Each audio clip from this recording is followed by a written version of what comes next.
micro lui-même n'a pas... Là, on me fait signe en régie, voilà, on enchaîne, pardon, on enchaîne. Très bien. Monsieur Bernheim, je crois que vous voulez répondre à Monsieur Biribi. Je crois qu'il est important de répondre à ces propos de haine, d'une haine extrême. Hein. Non, Monsieur Baribi. Comment Brice, très bien. Avez-vous seulement des papiers, d'ailleurs? Vous savez, non, monsieur, s'il vous plaît, monsieur, un peu de respect. Et ami personnel de Dominique Strauss-Kahn, ne vous en déplaise, monsieur. Laissez aux lois de cette République, à cette justice républicaine, le soin de se prononcer. Ça n'est pas un islamiste hystérique comme vous de nous dire ce qui est juste, monsieur. Mais écoutez, monsieur, allez caillasser vos femmes et venez me parler de droits de l'homme. Oh, mais ça suffit maintenant! Des droits de l'homme juif et des autres, écoutez, ce que vous dites n'a aucun sens, voilà. Si on pouvait couper le micro de cette personne, et même envoyer l'armée. Alors, écoute, non. Alors, voilà, Jésus, c'est le sujet, recentrons un petit peu le débat. Alors, vous le savez certainement, dans la religion juive, Jésus n'est pas considéré comme un prophète. Non, excusez-moi, non, c'est un juif comme les autres. D'ailleurs, dans notre esprit, Jésus est une affaire interne à notre communauté. Jésus ne vous regarde pas, quelque part. Nous avons Jésus comme vous avez Jean-Marie Bigard ou Carlos. C'est-à-dire un amuseur, un homme de divertissement, de talent. Mais voilà, il serait d'ailleurs quoi d'autre? Quoi? Fils de Dieu? D'accord. Donc Dieu a des enfants, Dieu en camping, Dieu à la plage. Alors là, on va essayer d'être un peu sérieux.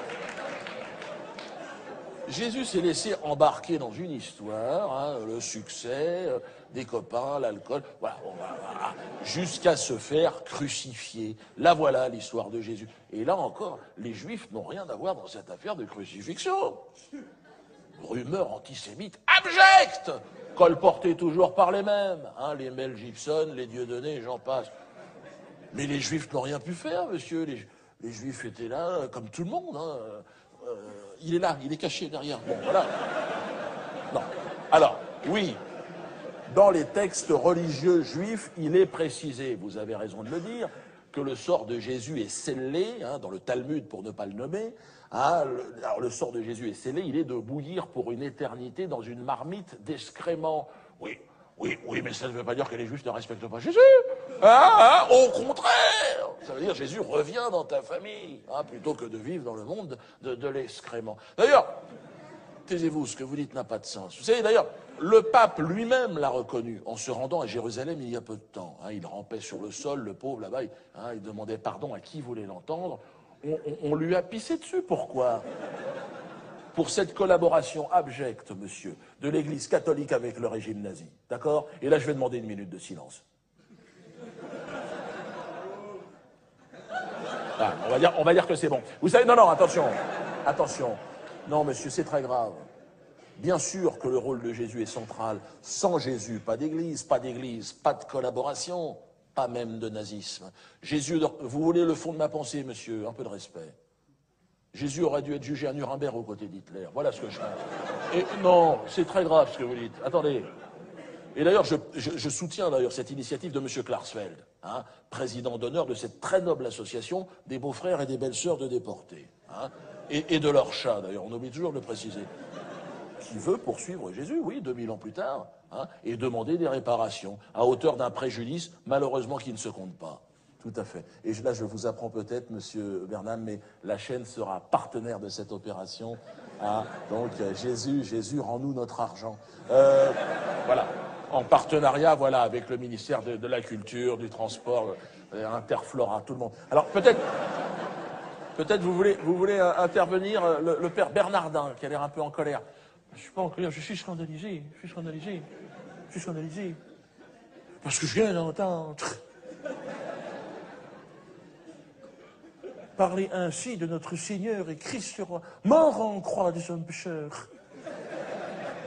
Avec tout le respect que je dois à M. Bernheim, lui et sa joyeuse confrérie, d'ailleurs, je suis scandalisé. Et je trouve cela particulièrement injuste. Notre Seigneur a toujours pardonné, jusque sur la croix. Pardonnez-leur, Seigneur, car ils ne savent pas ce qu'ils font. Et il y aura cette marmite d'excréments comme ça pour l'éternité, en guise de remerciement. Mais là encore, notre Seigneur va pardonner je te pardonne, Bernheim. Hein? Suis-moi sur le chemin de l'amour éternel. Hein? Suis-moi sur le chemin de la vérité. Hein? Mais là, vous ne pouvez pas, bien sûr. Hein? C'est contraire à votre religion. Hein? On va plutôt choper la syphilis que de te suivre dans ton trou à rats. J'ai simplement lu le Talmud. Ton royaume des cieux n'est qu'un camp de manouches pour les chiens de la casse de ton genre. Ne me menacez pas, monsieur Bernheim. Ne me menacez pas. Hein, vous êtes peut-être producteur de cette émission, hein, vous ou votre cousin. Donc on va... Mais là encore, notre Seigneur va pardonner, malgré ce flot d'insultes ininterrompus. Vous voyez, il va pardonner. Je te pardonne, Bernheim. Car les insultes que tu m'adresses, en réalité, tu les adresses à ta mère. Hein? Donc, la fin est de moi, je vous l'accorde. Alors, je vais conclure en m'adressant à M. Biribi, que je ne connaissais pas, et qui m'a fait grande impression, M. Biribi. Hein? Il me donne envie d'aller à la mosquée, vraiment. Et de vous inviter dans l'église, voilà. Hein? Non, je crois que vous avez résumé. Notre destin commun est là. Chrétiens, musulmans, main dans la main. Hein, dans ce grand combat final contre Satan. Bon, là on va essayer de détendre un peu l'atmosphère.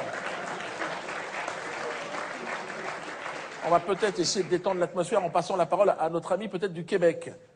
Ah ben, je sais pas si je vais détendre l'atmosphère.